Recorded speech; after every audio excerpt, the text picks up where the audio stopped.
तो दोस्तों, एक और नया दिन और मैं बलजीत परमार हाजिर हूँ एक नई कहानी, नया किस्सा लेकर।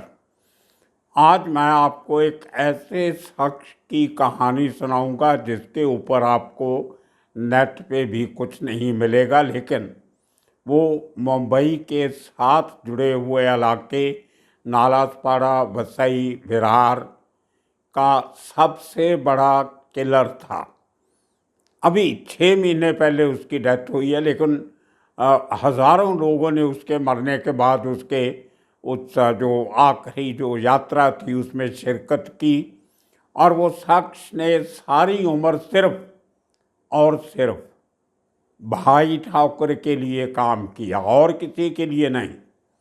उसने पूरी ज़िंदगी एक मर्डर को छोड़ के, जो उसने अपने लिए किया था, बाकी के 15 मर्डर उसने सिर्फ अपने गैंग के बॉसेस के कहने पे ही किए।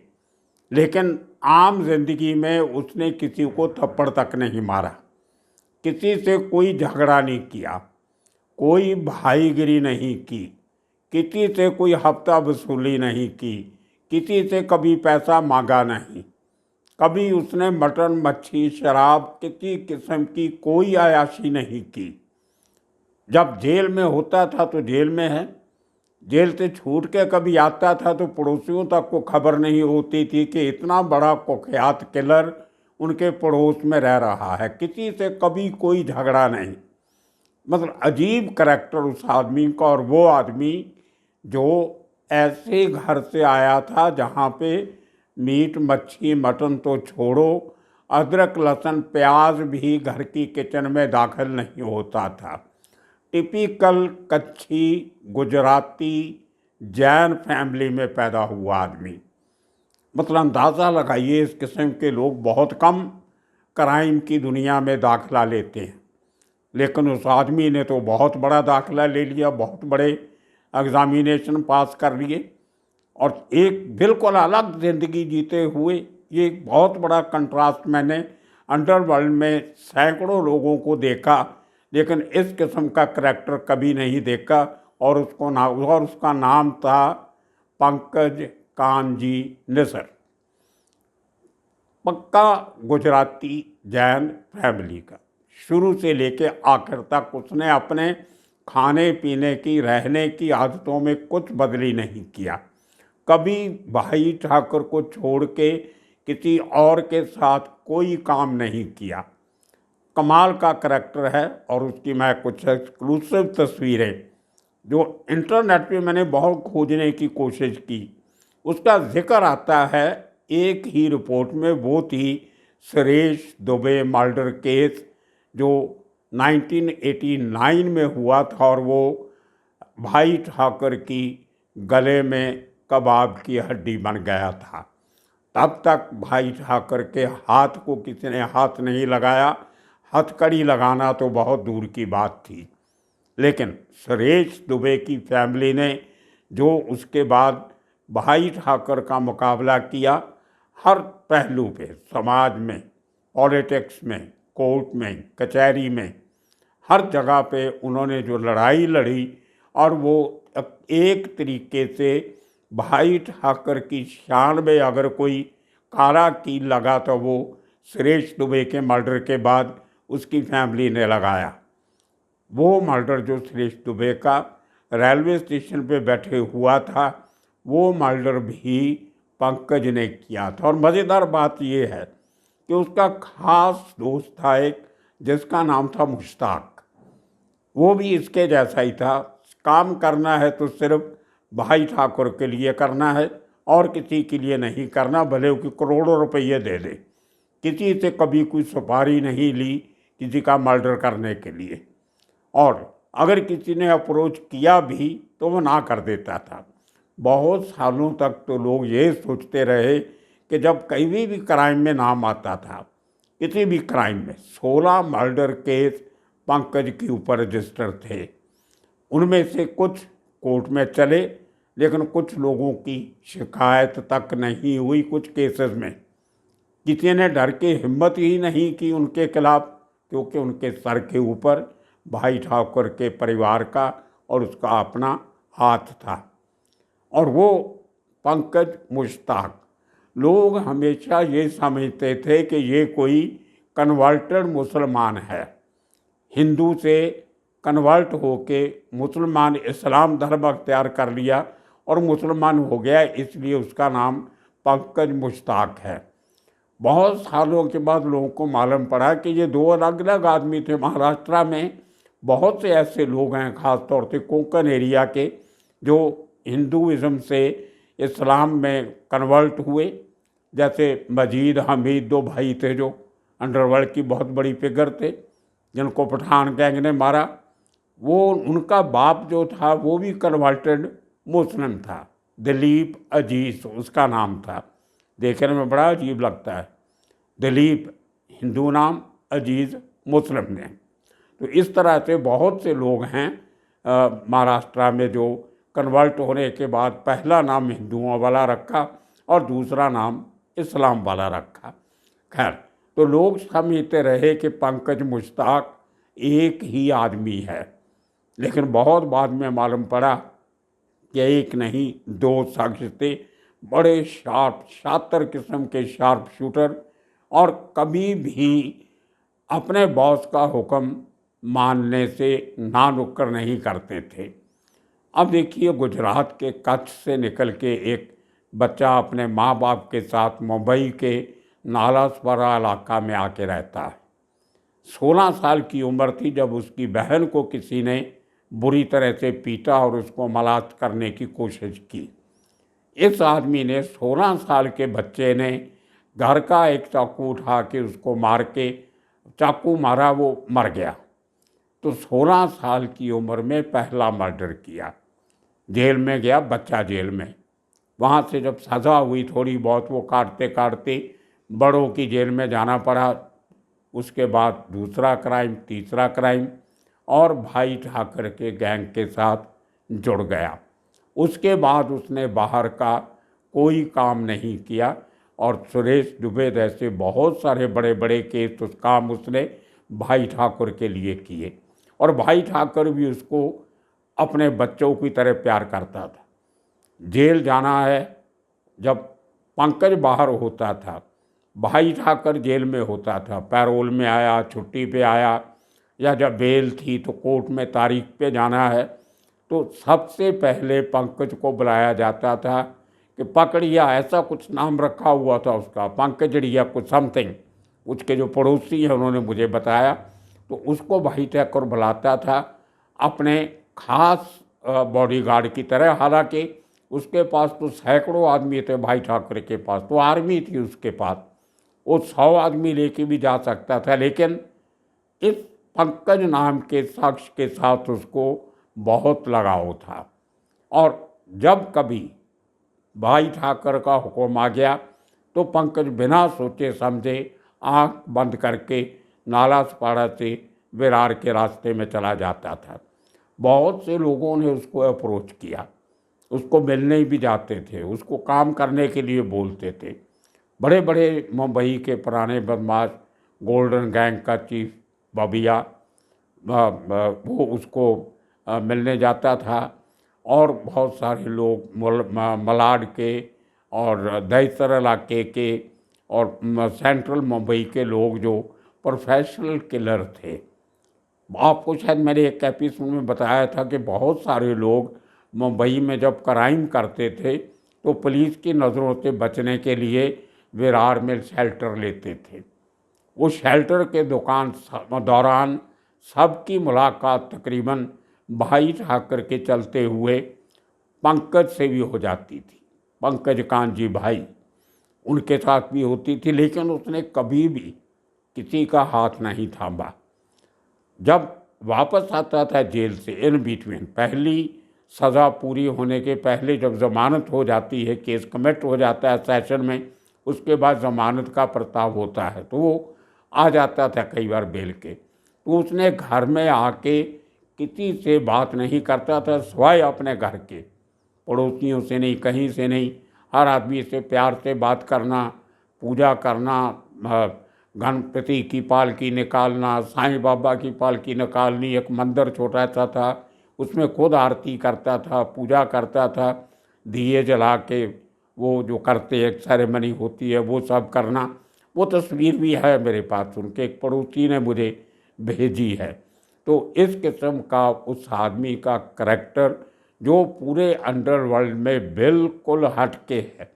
नॉर्मली एक आदमी अगर उसने 2 या 3 खून कर दिए तो वो अपने आप को बहुत बड़ा बदमाश समझने लगता था, गली का दादा समझता था, लोगों पे धौंस जमाता था, फ्री का खाना, फ्री का पीना, लोगों से फेवर लेनी, डरा धमका के पैसे लेने, फिर अपना गैंग बनाना, फिर बड़ा गैंगस्टर बन जाना और फिर लोगों से दुश्मनियाँ, इस तरीके से आगे बढ़ने की लोग कोशिश करते थे।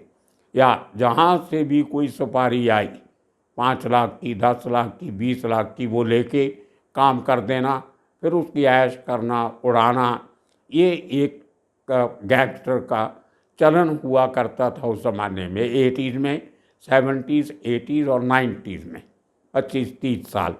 लेकिन पंकज कांजी भाई ठाकुर का सबसे ज़्यादा चहेता, पसंदीदा और भरोसेमंद शार्प शूटर। उस आदमी ने कभी अपना कोई गैंग नहीं बनाया, कभी किसी गैंगस्टर से, मुश्ताक भाई को छोड़ के किसी से दोस्ती नहीं की, कभी किसी बड़े शादी ब्याह पार्टी में नहीं जाता था, अपने घर तक अपने आप को लिमिटेड रखता था। और वो शख्स ने मरते दम तक कभी किसी को थप्पड़ नहीं मारा।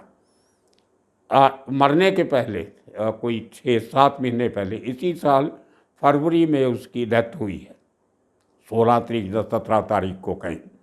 उसके थोड़े महीने पहले उसके बेटे का किसी के साथ झगड़ा हो गया, उसके घर के नज़दीक ही। कुछ लोगों ने पंकज भाई के बेटे को थप्पड़ मार दिए, पिटाई कर दी उसकी। उसने आके अपने बाप को बोला कि देखिए वो लोग मैं जानता हूँ कहाँ रहते हैं, उन्होंने मुझे थप्पड़ मारा है, आप इतने बड़े आदमी हो, ये तो बहुत बड़ी बेइज्जती है हमारी। तो पंकज भाई कांजी ने उसको बोला कि मेरा कोई लेना देना नहीं है, तुम्हारी लड़ाई है, तुम सुलझो, तुमने कुछ गलती किया होगा, बिना मतलब तो कि थप्पड़ मारेगा नहीं तुम्हें। लेकिन 2-4 दिन के बाद जब उन लड़कों को मालूम पड़ा जिन्होंने मारा था कि ये तो कांजी भाई का बेटा है, पंकज भाई का बेटा है, तो वो लोग अपने माँ बाप को लेके, रिश्तेदारों को लेके इनके घर पे माफ़ी मांगने आए कि हमारे बच्चों से गलती होगी, आपके बेटे से मारपीट किया, इनको मालूम नहीं था कि आपका बेटा है। तो कांजी भाई ने उनको बैठाया, चाय वाय पिलाई, उनको बोले कोई बात नहीं, जवानी में ऐसे लड़ाई झगड़े होते रहते, मेरा बेटा है तो क्या हुआ। तो इस किस्म का करैक्टर मैंने मुंबई के अंडरवर्ल्ड में और किसी का आज तक नहीं देखा। देखने में बहुत खूंखार लगता था, उसका जो चेहरा था, उसकी बॉडी जो थी, मैंने 2 बार उसको देखा है उस ज़माने में विरार में। एक बार मैं पूना गया था किसी शख्स को मिलने जेल में, तो वहाँ भी इसका जो मुलाकातियों का जो समय होता है वहाँ इसको भी बैठा के रखा हुआ था। तो वो, लेकिन मुझे किसी ने बताया, एक बार टोनी के ढाबे पे मेरी मुलाकात हुई जब इनको कहीं पूना जेल से मुंबई किसी केस के सिलसिले में लाया जाना था। उसके बाद एक बार शायद विरार में भाई ठाकर के जो छोटे भाई हैं उनका कोई जब इलेक्शन हो रही थी कवर करने, मैं और मेरे एक और रिपोर्टर फोटोग्राफर जब बॉम्बे ही चलाता था वो गया था, तो वहाँ भी ये अपने कुछ लोगों के साथ कुछ अपने को जो कोई फंक्शन था कि पूजा वगैरह, उसके लिए वो जो आमंत्रण देना होता है वो देने के लिए आया हुआ था। तो इस किस्म का करैक्टर, लेकिन उसको देख के लगता था कि ये बहुत खतरनाक आदमी है। कहते हैं ना, external appearances are generally deceptive, जो दिखाई देता है वो कई बार असली नहीं होता, वो आपको डिसीव करता है। आप लगते कुछ और हो लेकिन होते वैसे नहीं। मैं उसकी जो तस्वीरें आपको दिखाऊंगा, पहले तो वो दाढ़ी नहीं रखता था, लेकिन अभी लेटेस्ट तस्वीरें जो मेरे पास आई हैं उनकी डेथ के पहले की, उनमें दाढ़ी रखी हुई है और टिपिकल महाराष्ट्रियन टोपी जैसे अरुण गवली लेके रखता है, उस किस्म की टोपी ली हुई है। गुजरात में भी उसी किस्म की टोपी लेते हैं। तो लेकिन पर्सनैलिटी उसकी पूरी महाराष्ट्रियन लोगों के साथ पूरा रहना उठना करना, वो मतलब एक तरीके से महाराष्ट्रियन ही हो गया था वो। भाई ठाकुर तो है ही महाराष्ट्रियन, तो ये भी एक हो सकता है कि उसका बॉस सब मराठी बोलते थे, पूरा इलाका मराठी लोगों का था, तो बचपन से इसने मराठी सीख लिया होगा। और जेल में पूरी सब मराठी बोलते हैं सब। तो उस आदमी ने, उसका अगर नहीं बताया जाए कि ये गुजराती है, तो कोई कह नहीं सकता था कि ये वो गुजरात का है, सब उसको महाराष्ट्रियन समझेंगे।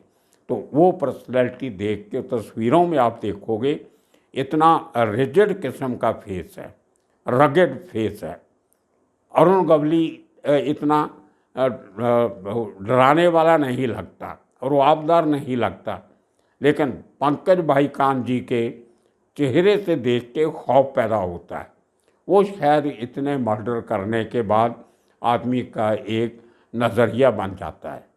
वो कहते हैं ना कि आदमी मारना, किसी को भी मारना, जीव को मारना बहुत मुश्किल होता है, आसान काम नहीं होता। दिल पे पत्थर रख के दूसरे की जान ली जाती है। तो वो एटीट्यूड कई बार आपका ऐसे हो जाता है कि आप आँख झपकना बंद कर देते हो। आपको ऐसे लगता है कि अगर मैंने कहीं आँख बंद कर ली तो मेरा शिकार कहीं वहाँ से भाग नहीं जाए। तो जहाँ पे मैंने एम किया हुआ है कि गोली माथे में लगनी है, आँख झपकते कहीं वो सर के ऊपर से नहीं निकल जाए। तो ऐसे 2-3 लोग मैंने अपनी ज़िंदगी में देखे हैं जो बहुत कम आँख झपका करते थे। उनमें हाजी मस्तान, उनको बहुत कम लोगों ने आँख बंद करते हुए देखा होगा, क्योंकि जब वो डॉक्स में काम करते थे, कोयले का जो क्रेन में जो स्टीम से क्रेन चलती थी, उसके नीचे जो कोयले की भट्टी होती थी जिसमें आग जलती थी, उससे स्टीम बनती थी, स्टीम से क्रेन चलती थी, तो उस भट्टी में कोयला डालने का काम हाजी मस्तान किया करता था। अगर उस ज़माने में छोटा सा भी एक अंश उस जलते हुए कोयले का आपकी आँख में कहीं पड़ जाए और आपने बंद कर दिया तो आँख फटने का डर रहता है। तो कभी ऐसा अंश कभी आँख में लगता भी था तो आँख बंद नहीं करते थे, उसको कपड़े से या किसी तरह निकाल देते थे। बंद करने से वो आँख को डैमेज होता था, इसलिए शायद हाजी मस्तान को हमेशा आँखें खुली रहने की आदत पड़ गई थी। एक दूसरा शख्स जो मैंने देखा जो बहुत कम आँख बंद करता था, वो था पठान गैंग का सबसे बड़ा शार्प शूटर छोटा दाऊद, जिसको कहते थे। छोटा दाऊद को भी आँख झपकते हुए बहुत कम लोगों ने देखा था। और तीसरा आदमी ये पंकज भाई कान जी, बहुत कम आँख बंद करता था। तो अगर आप ये तस्वीरें गौर से देखो, आपको लगेगा कि बहुत हटा हुआ शातिर क्रिमिनल है देखने में, एक्सटर्नल अपीयरेंस जो उसकी है। लेकिन अगर उसके आपकी पूरी ज़िंदगी का, अपनी जो क्राइम की ज़िंदगी के दुनिया के बाहर की जो ज़िंदगी है वो देखोगे तो उससे शरीफ आदमी आपको कोई नज़र नहीं आएगा। बहुत दान पुण्य किया, जो पैसा लगा दिया, कोई बहुत खास प्रॉपर्टी नहीं बनाई, एक आम इंसान की तरह पूरी परिवार की ज़िंदगी लगाई। ये एक जो कंट्रास्ट होता है क्राइम का और नॉन क्रिमिनल का, ये मैंने पहली बार पंकज कान जी में देखा। उसका किस्सा आपको मैंने सुनाया। नेट पे ढूंढ रहा था, कहीं कुछ मिला नहीं, बहुत मुश्किल से जितने कुछ लोगों से जानकारी मिली, जितने उसके केसेस हैं उनकी जानकारी नेट में है, लेकिन उसकी पर्सनल लाइफ की कोई जानकारी नहीं है। सिर्फ वो FIR में नाम है, उसने इसको मारा, उसको मारा, उसको मारा। वो किस्से तो आपको नेट पे भी मिल जाएंगे, 3-4, ज़्यादा नहीं मिलेंगे। सबसे ज़्यादा रेफरेंस उसका सुरेश दुबे मर्डर केस में आता है कि वो सबसे बड़ा चैलेंज था भाई ठाकुर के लिए। तो आज पंकज भाई कान जी की स्टोरी के साथ यही आज का एपिसोड ख़त्म करेंगे। आने वाले दिनों में और किस्से कहानियाँ लेके फिर हाजिर होंगे। तब तक के लिए आप सबका शुक्रिया, धन्यवाद।